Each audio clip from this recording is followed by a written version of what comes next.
The Center for Procurement Excellence is a nonprofit member organization with a mission of educating, promoting, and advocating for better RFP processes. Join CPE today and make your RFPs faster and more transparent. Membership also includes discounts to all of our training and networking events. CPE hosts a variety of virtual and in-person networking and training events throughout the year. Visit our website to get signed up. CPE Speakers Bureau is available for your regional and national meetings and professional conferences. Contact us to learn more. Welcome to Ask the RFP Doctor, CPE's monthly web series where we discuss the latest best practices in procurement and supply chain management. Welcome again, everyone. Thank you very much for joining us today. I will be taking you through the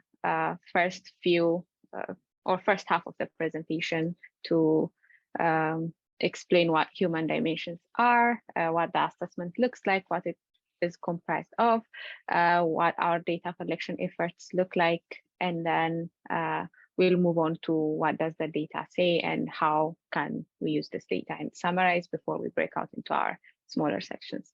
So let's first introduce the human dimensions assessment. It's basically encompasses three things. We want to assess or address three different sections.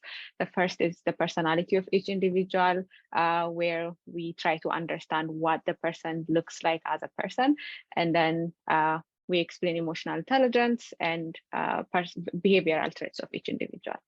And in doing so, we try to understand the different characteristics of each person. So the way we measure personality is using the personality, the hexaco personality inventory. It has 6 main sections that you can see on the screen, and each of them are broken down into 4 smaller subsections. This assessment is open source and it has a very strong research background. That's why we keep using it, and it's been used by different researchers from different sections of the industry. As we move on, there is also emotional intelligence. That's the second thing that we try to measure. It mainly tries to measure the personal competence and social competence of each individual, where we try to assess self-awareness and self-management. Is the person aware of their emotions as they happen, their behaviors, and can they actually manage them to have positive relations with others and understand their social environment as well. Behavioral tendencies, we use the 4-quadrant behavior diagnostic tool that's called DISC. This is where we measure where we have 2 spectrums to measure if a person is task-oriented or people-oriented, or in their communication section, we try to measure, is this person reserved or do they have assertive communication? And using that, we try to assign a person in the 4 different quadrants, which represent dominant, inspiring, cautious, and supportive. And all of this are measured on a scale of -4 to +4, and a person can understand how they are behavior-wise. When you're done taking this assessment, which has all 3 sections, we always provide individualized reports that are created for each individual. These reports include the person's assessment results and where they are in their personality, emotional intelligence, and behavior. And it also gives the comparison with the industry as a whole, which would be procurement in our case, and the leadership, the people who are in the leadership within that industry. We did distribute our reports yesterday to everyone who has completed the assessment. If you have not received it, because I got a couple of emails with people saying they didn't receive their reports, please make sure to send us an email, and then I will make sure that you get your reports if you have completed the assessment. We're still accepting volunteers. The data collection is ongoing. We keep adding to our database. Please, if you're interested, if you're willing to participate, make sure that, again, you contact us and we'll set you up on the system, send you your individualized links, and then we'll send you your reports once you're done taking the assessment. That is not going to be included in the next few slides, though. For the data collection efforts, what have we been collecting so far? What does it look like? I'll just give you a brief summary of that. We have 309 procurement professionals that have participated so far. These people are from 38 different states from the US, 4 provinces in Canada, and 1 region from Australia. As you can see, we're pretty inclusive of the different regions that we have. Next. I know. I was looking to see if we had John from Australia here so I can say good day. All right, so as for the data that we've collected, we have some demographic information that we would like to share with you. We had 96 unique procurement organizations that have participated so far, and we tried to give the size of the organizations based on the full-time equivalent employees. So majority of our participants are from about 22% are from companies that have 5 to 9 full-time equivalent employees, but we're pretty much scattered in the spectrum. The x-axis or the horizontal axis of the graph shows you how many full-time equivalent employees we have. So this gives you an idea of how big the organizations are. We also categorize our companies or organizations, the procurement organizations, into 7 different categories. We have private, government, city, county, state, we have higher educations, and we have K-12 schools. But about half of the participants come from the state, and then city and higher education. So what you see on your screen now is not every company that participated, but just a representation of how diverse it looks. Hope it gives you an idea of how many people have participated. Another demographic information that we've collected is requests for proposals that are conducted by each volunteer. You can see that about 1/3 of our participants come from they conduct 1 to 2 RFPs per year, and the next big section is the 10 to 19, which is 1 to 2 per month. So we do have majority of our participants that conduct less than 19 RFPs, which is less than 2 per month. And we also collected data on years of experience and the number of procurement organizations our participants worked in. We can see that about 2/3 of our participants have less than 9 years of experience, and the number of procurement organizations are scattered all over the place, but half of them are in less than 2 procurement organizations. Our analysis shows that as the number of years of experience increases, the number of organizations that our participants worked in increases.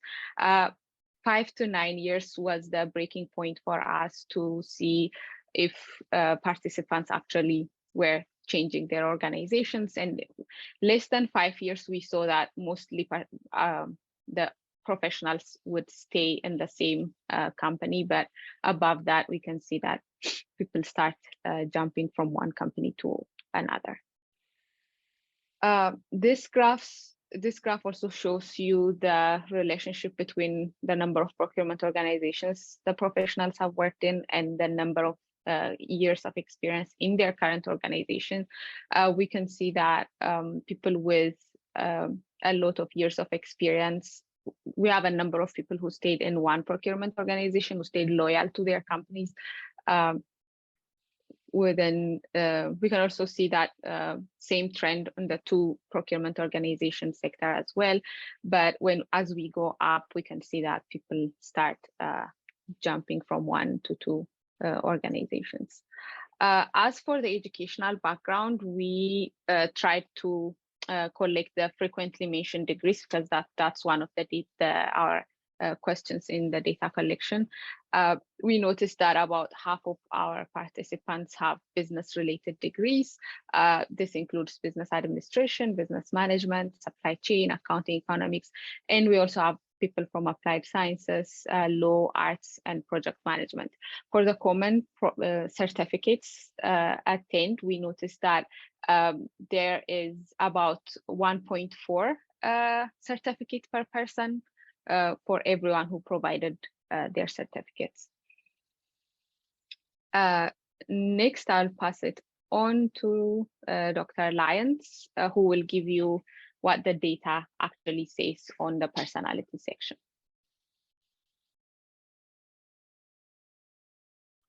All right, thanks, Rebecca. So let's go through. And as Victor mentioned in the chat earlier, time for the scary part of the session. Let's see what all the results said on the human dimension side. So first, we'll start with this. There are two main areas of where you're going to see the data. So for those of you who have participated and have received your report or will be receiving your reports, coordinate with us if you haven't gotten that yet. You will see your personal or your individualized scores in your report. Obviously, we're not sharing any of that stuff here. That's private to you. And then in your report, you'll see how do you personally stack up against average procurement staff, not against, in comparison with everyone else out there in the peer group, and then those specifically in procurement leadership positions. I'll define those here momentarily just to make sure we're all clear on what that is. And then there's also some interesting things where you can see differences between staff level and leadership positions. That's mainly what we're going to cover here today in our sessions. We'll chat about that here shortly. But reminder on your individualized scores and your reports, you should have received your report already. If you haven't, let us know. Rebecca's email is in the chat. We'll get you hooked up with that. Sometimes things don't always get through and we can just send it to you personally, but you'll notice two comparisons, and they'll look something like the images shown here. You'll have a comparison that says your score and industry score, and you'll have comparisons that say your score and best in class average. This is shown here just for the DISC results, but you have similar comparisons for all three of the human dimensions tests that Rebecca mentioned. Now, there's a little bit of translation here that we want to make sure that we are crystal clear on. This is also in the email that went out and letting everyone know their reports are coming. But when you see industry score, that refers to procurement staff. When you see best in class, that actually refers to leadership positions. The actual terms of industry score and best in class is an artifact of our reporting system. So we're not actually saying, yeah, you leaders are best in class in the cut above. We're saying your leadership position, and our report basically forces us to use this terminology. So just do the mental translation in your head. Best in class just means leadership position, and then industry score just means staff level position in procurement. Sorry that it's had to be those terms, but that's what they actually mean within your reports. To define each of those leadership positions, we were essentially looking at anyone based upon job title who is a CPO, CFO, VP, director, supervisor. Several of you we've probably reached out to just to confirm this. The basic intent here was anyone who manages or oversees or leads other procurement professionals. That's the idea. So if you're leading a team of other procurement professionals, that's a leadership position, regardless of the job title, but these are the most common job titles here. On the staff level, so that you're mostly in the trenches, working on RFPs, other purchases, other transactions, other supply chain activities, not necessarily overseeing other procurement professionals. So a wide range of job titles were included there, but that was basically the split of what the two different groups are that we're going to be covering here. And again, the leadership is going to come up and display as best in class versus industry score on the staff level in your reports. That's just how our reports are set up. We're hoping in future versions of our reporting system, we can update that a little bit better, but just so you're aware. In terms of numbers, 70 of the 309 total participants were in the leadership category of overseeing other procurement professionals on their teams, and the remaining 239 folks who participated are at the procurement staff level. So that's kind of what's included in each of those groups, just so you are aware. What we're hoping that you get out of the reports that you get sent, and then what we'll discuss here today, is take a look at your own scores, and hopefully that's helpful. And then maybe compare that to other groups and kind of get a sense of where do you have those natural strengths that line up, where are some opportunities for improvement, and maybe most importantly, thinking about how do these different human dimensions aspects apply themselves within our procurement roles and responsibilities, and I'll be covering specifically RFPs here is what we're thinking. So it'd be the ways that we'd say to mentally think about the results that you are getting here. For the rest of the time that we have together, want to go through the differences that we saw amongst the procurement staff participants and the procurement leadership participants, because there are actually quite a few differences that were statistically significant for us academic research nerds who like to do statistics and things. So we're going to show that to you here. So that's all we're going to focus on here. Of course, you'll have your individual scores in your reports. So we're going to go through the biggest differences first on the personality side and the Hexaco results. That's where we saw the biggest differences or the most differences there. There's some also on emotional intelligence. We'll talk about those next. But we'll start on the personality side. So one disclaimer here is that having higher scores in a particular area does not necessarily mean better. A lot of times folks read higher and they think that that means better. It's like I'm scoring more points, in my game or something. That's not true. All of these traits are on a spectrum from one end to the other. And they just, how they're measured as higher or lower is kind of arbitrary. So we try to arrange them to help explain that. Just don't think that higher is better. It's just kind of more of one side or less of another side of an overall continuum. So I'll start with the biggest difference we saw is that the aesthetic appreciation score was 13% higher or more extreme amongst the leadership groups. These are all going to be baselined on the leadership group compared to staff. So procurement leaders had a 13% higher aesthetic appreciation. Now I have a big breakout of this because I think aesthetic appreciation is one of the more difficult of the human dimensions individual characteristics. It's one of the most difficult to understand. So let me break this out and kind of into its component pieces and describe it. So the aesthetic term here has more to do with the looks of things, how we feel about things, how different folks perceive things, the optics of a particular subject or task, and thinking about that in a more holistic manner. So think about viewing a piece of art or thinking about a natural wonder. We're interested in all the different pieces, but also how it functions as a whole and how different individuals perceive and experience that and what the optics of it are. It's a little bit different than the separate human dimension trait of inquisitiveness, which is more about intellectual curiosity, wanting to figure out the how, the why behind things, the factual understanding of things. The aesthetic is a little bit different than that. So it's a little bit less focused on the individual details and more on how they contribute to an overall whole, kind of the big picture view. That's the aesthetic piece.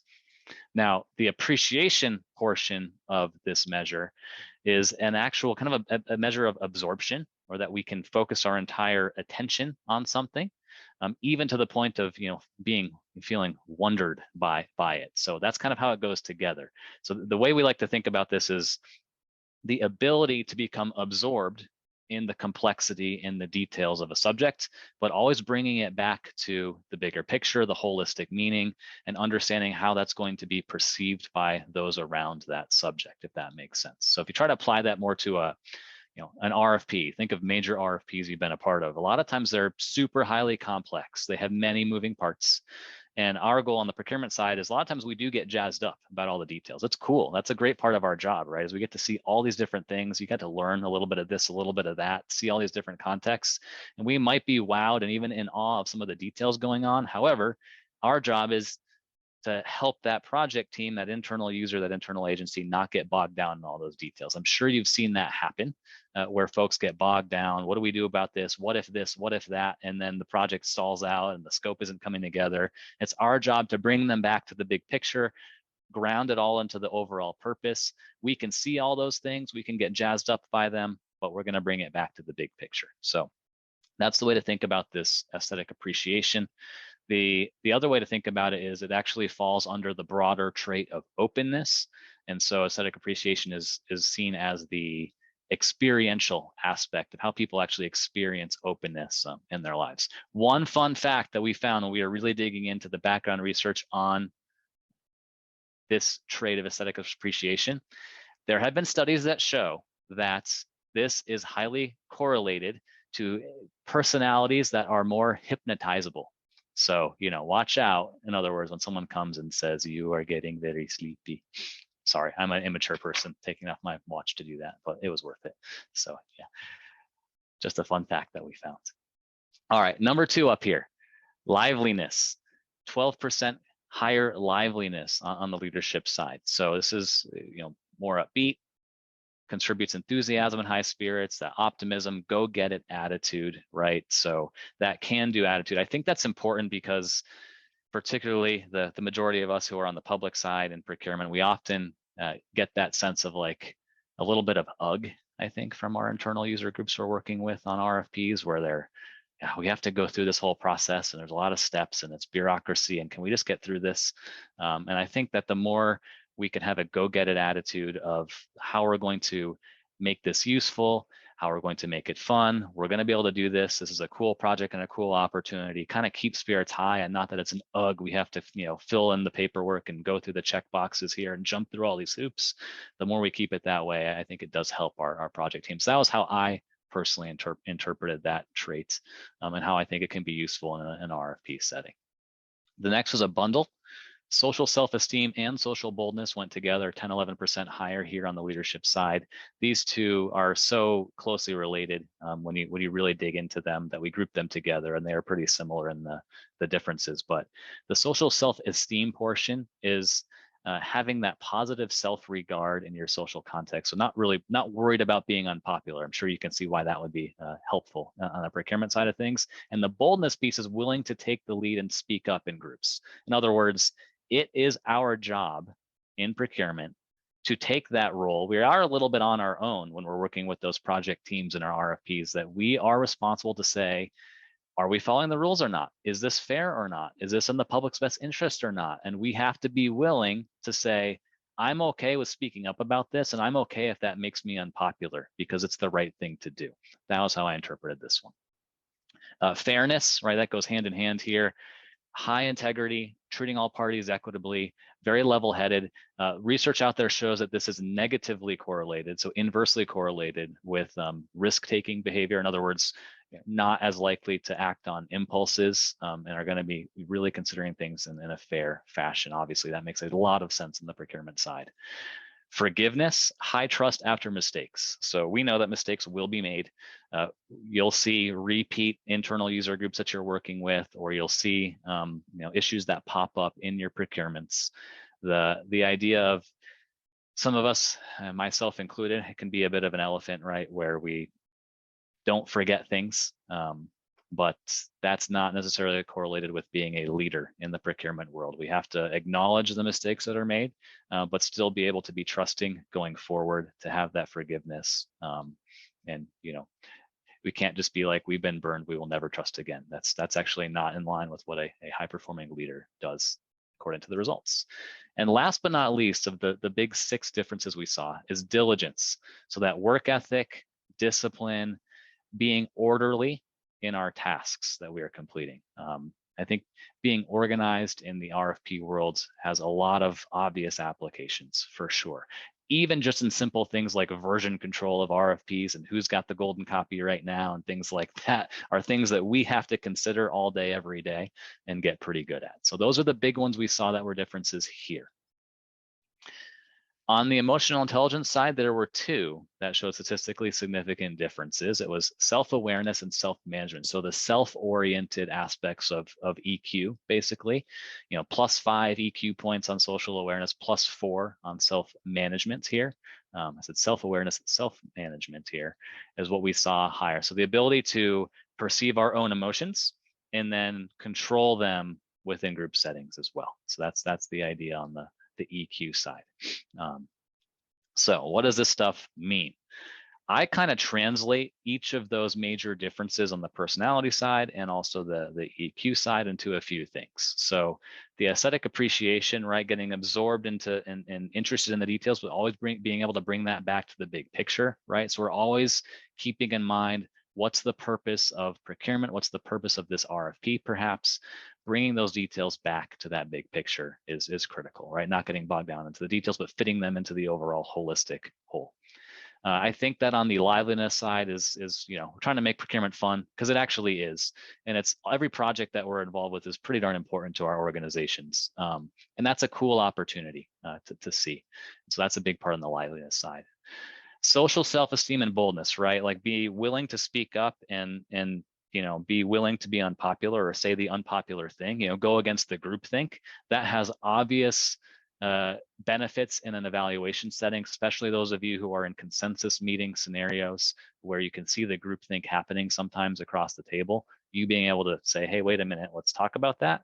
But then also, one thing that we've really noticed is that you all have a really good crystal ball when it comes to RFPs and procurements. You see your internal client groups asking for something in the RFP process that may not be in their best interest. You see them doing or not doing things in their statement of work and requirements that may not be in their best interest.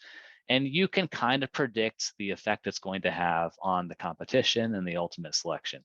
I've found that you all have a really good gut instinct of like being able to predict the future when that stuff happens. But what I've also found is we will often not feel confident to speak up about that. And I'm going to encourage you all to predict the future a little bit more.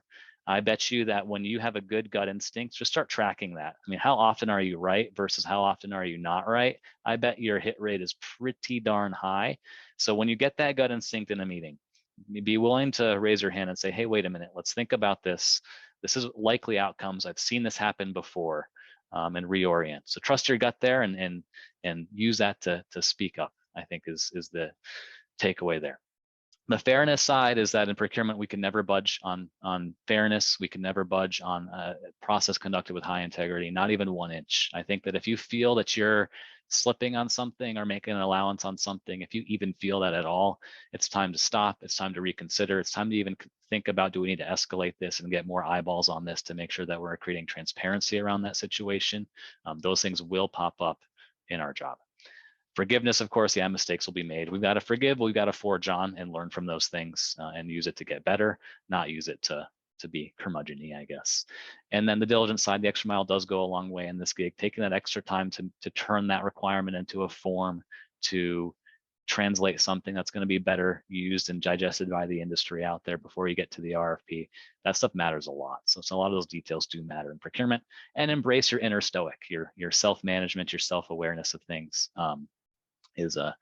We sometimes are kind of that fairness advisor internally within our organization. So that's how I translate each of those. Now, those of you who happen to attend our NASPO Reach conference that unexpectedly became Led Zeppelin themed, so I don't know how many of you were there. I've also picked out Led Zeppelin songs that match as theme songs to each of these traits. So that is there just for your viewing pleasure. I won't read them all to you. You can see I got more carried away on some of these than others. But for our Zeppelin fans out there, rock on. It still is the musical theme of the procurement profession. We decided that at NASPO Reach, so you're welcome for that. How to use this data, again, you have your individual reports, hopefully. If not, we'll get them to you, let us know. And take a look at your own comparisons there with the different benchmarks. Think about where you've got those strengths, opportunities for improvement, and how those traits might apply themselves in your procurement day-to-day jobs, RFPs in particular. That's what we're interested in. So with that, this is one of the longer discussions we've had without breaking out into our peer groups. We wanted to focus on this in our peer group discussions as we break out. Here is those big 6 or 7 differences that we identified here. Be curious to get your thoughts in your peer groups of where they might pop up, how you could see them applying in your day-to-day jobs and roles and responsibilities, how they might apply to RFPs specifically, thinking about examples, scenarios where these things might come up. This has been Ask the RFP Doctor, brought to you by the Center for Procurement Excellence.